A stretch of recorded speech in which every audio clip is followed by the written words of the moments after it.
இப்போ நம்மளை கேட்டோம்னா என்ன சொல்லுவோம்? தேவனோடு கூட சஞ்சரிக்கிறீங்களா, நீதிமானா இருக்கிறீங்களா அப்படின்னு சொன்னா, இந்த காலத்துல எல்லாரும் சொல்ற ஒரு விஷயம், இந்த காலத்துல அப்படி இருக்க முடியாது, இது ரொம்ப மோசமான ஒரு காலம், இந்த காலத்துல நம்ம சுத்தமா வாழ்றதுங்கிறது, பரிசுத்தமா வாழ்றது ரொம்ப கஷ்டம். இப்ப பாருங்க, பசங்க விழுந்துடுறாங்க, வீழ்ச்சி அடைஞ்சிடறாங்க. இப்ப நம்ம என்ன சொல்றோம்? எங்க கூட இருக்கிற வரைக்கும் பசங்க நல்லா தான் இருந்தாங்க, வேலைக்கு போனாங்க அங்க. இப்ப இந்த பெங்களூர்னு ஒரு சிட்டி இருக்குது, எல்லாரும் பெங்களூருக்கு தான் போறாங்க. ஏன்னா அங்கதான் ஐடி ஹெட் குவார்ட்டர்ஸ் எல்லாம் இருக்கு. ஆனா பெங்களூரை மாதிரி சாபத்தை வாங்குறவங்க யாருமே இல்லை. யாரை வேணா கேளுங்க, பெங்களூருக்கு போய் தான் என் பையன் கெட்டுட்டான், பெங்களூருக்கு போய் தான் என் பொண்ணு கெட்டு போச்சு, எங்க கூட இருக்கிற வரைக்கும் நல்லா இருந்தாங்க, எப்போ அங்க போனாங்களோ கெட்டு போயிட்டாங்க. சில நேரத்தில் சொல்றாங்க, இந்த காலேஜுக்கு போனதுல தான் என் பசங்க கெட்டு போயிட்டாங்க, அது வரைக்கும் ஒழுக்கமாக தான் இருந்தாங்க. இப்போ ஒரு பீரியட், இப்போ கொஞ்சம் அட்வான்ஸ்டா போயிட்டு ஒரு சிலர் என்ன சொல்லிட்டாங்க தெரியுமா? இந்த சர்ச்சுக்கு போனதுனால தான் என் பையன் கெட்டு போயிட்டான்றான். இது அதை விட மோசம் போங்க. இப்போ என்ன ஆச்சு? வசனம் சொல்லுது, நோவா அன்னைக்கு இருந்தவர்களுக்குள், அன்னைக்கு பூமி எப்படி இருந்துச்சு? வாசிங்க 11வது வசனம் வாசிங்க. பூமியானது தேவனுக்கு முன்பாக சீர்கெட்டதா இருந்தது, கொடுமையினால் நிறைந்திருந்தது. தேவன் பூமியை பார்த்தார், இதோ அது சீர்கெட்டதா இருந்தது, மாம்சமான யாவரும் பூமியின் மேல் தங்கள் வழியை கெடுத்துக் கொண்டிருந்தார்கள். நோவா நீதிமானா இருக்கும்போது பூமி எப்படி இருந்துச்சு? 100% சீர்கெட்டு இருந்தது. ஒரே ஒருத்தன் தான் நீதிமான். அப்படி ஒரு பூமியே இப்ப இல்ல. இப்ப நமக்கு எல்லா இடத்துலயும் சபைகள் இருக்கு, சபைக்குள்ள எத்தனையோ நீதிமான்கள் இருக்கிறாங்க, எத்தனையோ ஆவிக்குரியவங்க இருக்கிறாங்க, ஊழியக்காரங்க இருக்கிறாங்க, எவ்வளவு காரியங்கள் இருக்குது. ஆனா வசனம் சொல்லுது, நோவா இருக்கும் பொழுது பூமி முழுவதும் எப்படி இருந்ததா? சீர்கெட்டு, பூமி கொடுமையினால் நிறைந்திருந்தது, மாம்சமான யாவரும் 100%. ஒரே ஒரு நீதிமான்.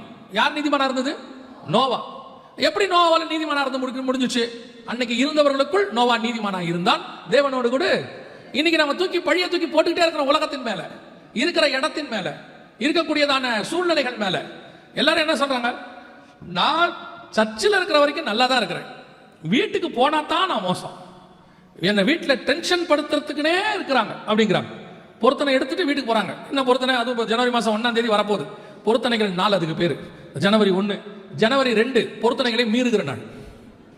1ஆம் தேதி எடுக்கிற பொருத்தனை, அது முழுக்க முழுக்க, அது 31ஆம் தேதி நைட்டு அத்தனை பேர் எடுக்கிற பொருத்தனை. 2ஆம் தேதி அதை நம்ம செய்ய போறது இல்லை கன்ஃபார்மா. அவ்வளோ பொருத்தனை. அதுல ஒரு பொருத்தனை 2-3 வந்து இது இருக்கு, கண்டிப்பா எடுக்கிற பொருத்தனை எல்லாரும் மேக்சிமம். ஒன்று, நான் டெய்லி வாக்கிங் போவேன்.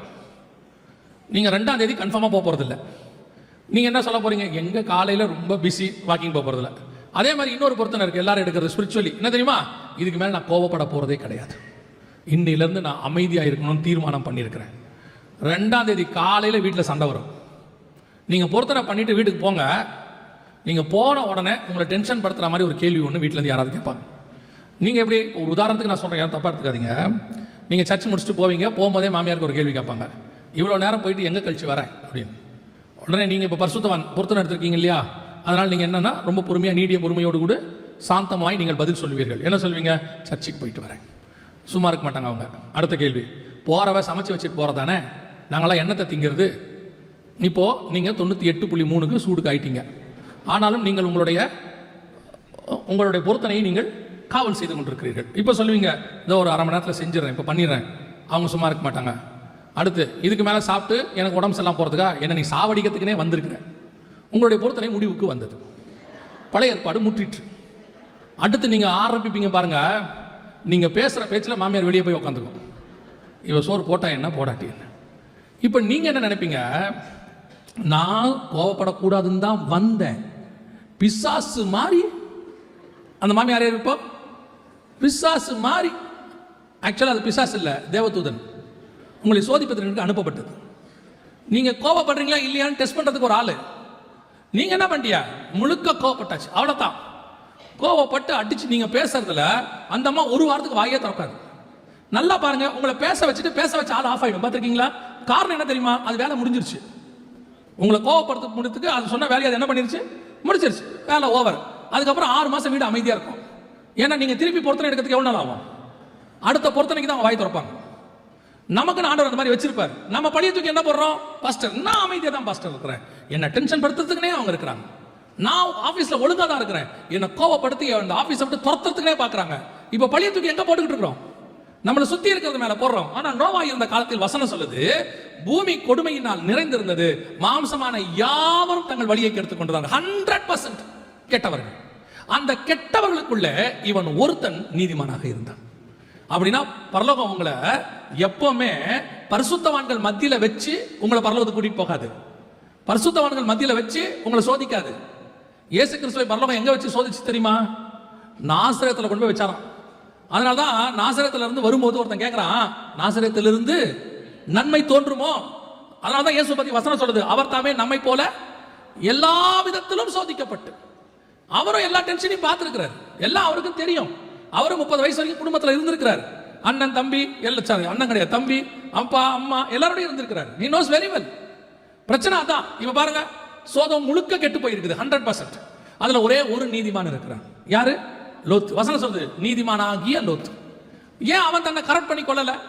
மொத்த சோதமிலையும் அவன் ஒருத்த மட்டும் நீதிமானாக உட்கார்ந்திருக்கிறான். மொத்த நாசரத்திலையும் இயேசு நீதிமானாக இருக்கிறார்.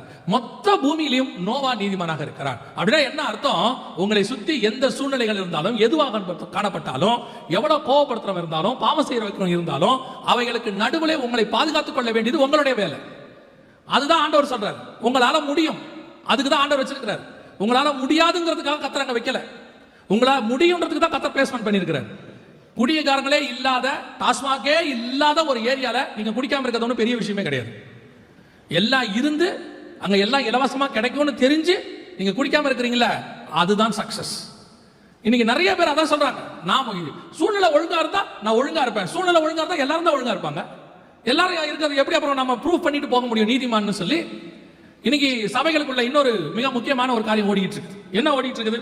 சபைக்கு வராங்க, வந்த உடனே இந்த சபைக்கு வரக்கூடிய இந்த பைபிளை கொஞ்சம் அறகுறையா படிச்சவங்க இருப்பாங்க. அறகுறைனா பாதி இல்ல, பைபிளை முழுசா படிச்சிருப்பாங்க, ஆனா அதோடைய ஆழத்தோட படிக்க மாட்டாங்க. அவங்களுக்கு வேண்டியது டெய்லி பைபிள் படிக்கணும். அதுல ஒரு பெருமை வேற இருக்கும், நான் 10 தடவை பைபிள் முடிச்சிருக்கிறேன், என் வாழ்நாள்ல 20 தடவை பைபிள் முடிச்சிருக்கிறேன். சந்தோஷம், நான் இல்லைன்னு சொல்லல. இவங்க வந்துருவாங்க, இங்க வந்துட்டு அடுத்து சொல்லுவாங்க, இந்த சர்ச்சில் எல்லாம் மோசமானவங்க, ஒருத்தர் கூட சரியில்லை, எப்படி இந்த சர்ச்சில் இருக்கிறது? சர்ச்சில் அப்படிதான் இருப்பாங்க. சர்ச்சுங்கிறது பாவிகள் இருக்கிற இடம், அவர்களை பரிசுத்தமாக்குறதுக்கு தான் சர்ச்சு. வெறும் பரிசுத்தவான்கள் மட்டும் இருக்கணும்னா நீங்க பரலோகத்துக்கு தான் போகணும். அங்க மட்டும்தான் வெறும் பரிசுத்தவான்கள் இருப்பாங்க. சபைங்கிறது எப்படி இருக்கும்? பாவிகள் தான் இருப்பாங்க. இவங்களை பரிசுத்தமாக்குறதுக்கு கர்த்தர் கூட்டிட்டு வந்திருக்கிறார். அவர்கள் மத்தியில நீங்கள் எப்படி பரிசுத்தமா இருக்கிறீங்கிறது தான் முக்கியம். இங்க எப்படி இருக்குது? இங்க வரும்போது நீங்க அவன் பாவி மனம் திரும்பிட்டான், நீங்க பரிசுத்தவான் பாவியா மாறிட்டீங்க. எதனால? அவன் மேல கோவம். அந்த பிரதர் பக்கத்துல நான் உட்காரவே மாட்டேன், எனக்கு அவரை கண்டாலே பிடிக்காது. பரலோகத்துக்கு வந்தா என்ன பண்ணிடுவீங்க? உங்க பக்கத்துல வந்து பரலோகத்துல உட்காந்துட்டாரு, என்ன பண்ணுவீங்க? எந்திரிச்சு நரகத்துக்கு போயிடுவீங்களா? இந்த ஆள் பக்கத்துல நான் பரலோகத்துல உட்கார மாட்டேன்னு. இதுல வேற சிலர்லாம் சேர்ல சீட்டு போட்டு உட்காந்துருக்கிறது, பக்கத்துல பைபிளை வச்சுட்டு. நான் அந்த சிஸ்டர் பக்கத்துல உட்காந்து தான் செய்தி கேட்பேன். கேட்டா அப்பதான் எனக்கு செய்தி கேட்டா மாதிரி இருக்கும், இல்லைன்னா கேட்காத மாதிரி இருக்குமா? யார் பக்கத்துல உட்காந்தா என்ன, எப்படி இருந்தா என்ன, பக்கத்துல உட்காந்துருக்க எந்த பாவியாக இருந்தா என்ன?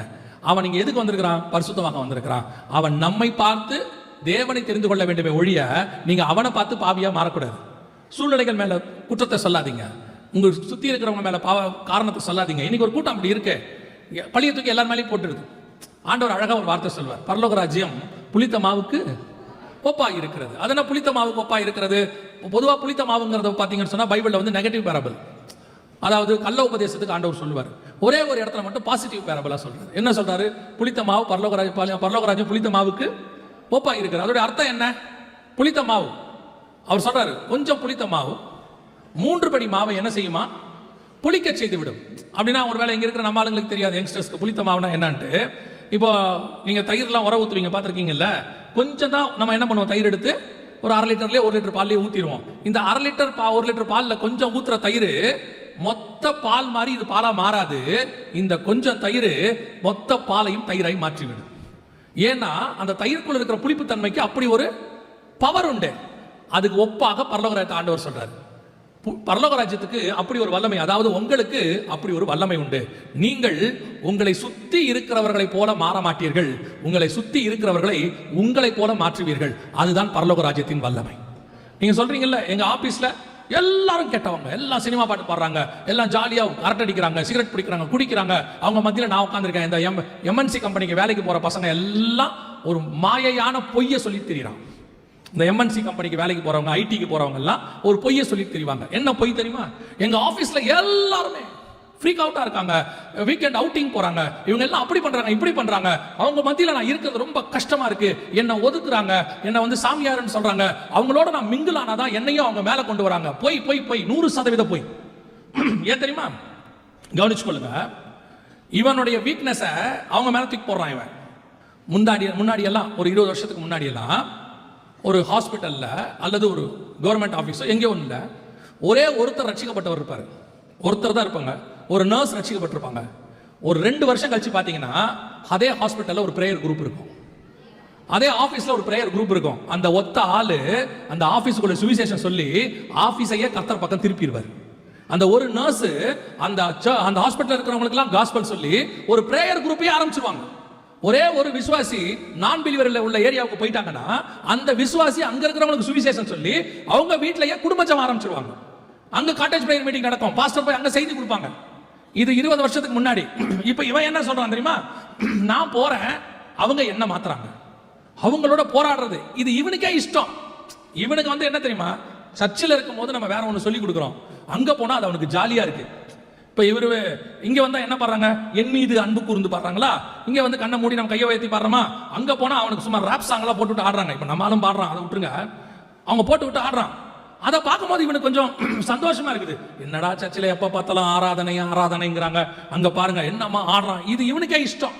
அதனால இவன் என்ன சொல்றான்னா, அங்க இருக்கிறவங்களாம் அப்படி இருக்காங்க, நான் மட்டும் தனியா இருக்கிறது கஷ்டமா இருக்கு. இல்ல தம்பி, நீங்க அங்க இருங்க, நீங்க மட்டும் ஒழுங்கா தனியா உட்காந்து ஜெபம் பண்ணுங்க, முழங்கால் போட்டு ஜெபம் பண்ணுங்க. ஏற்ற நேரத்துல கர்த்தர் உங்களை கொண்டு உங்களுடைய காலேஜ்ல ஆபீஸ்ல ரிவைவலை கொண்டு வருவதற்கு வல்லமை உள்ளவராக இருக்கிறார். God can do. ஏன்னா உங்ககிட்ட இருக்கக்கூடிய கர்த்தருக்கு அப்படி ஒரு வல்லமை உண்டு, உங்களுக்குள்ள இருக்கிற பரிசுத்த ஆவியானவருக்கு அப்படி ஒரு வல்லமை உண்டு. இப்ப யோசிச்சு பாருங்க, புளிப்பு தன்மை மாறவே, உங்களுக்குள்ள இருக்கிற பரிசுத்த ஆவியானவர் மாறவே மாட்டார், நீங்க தான் மாறுவீங்க, அவர் மாற மாட்டார். நீங்க போய் பாருங்க.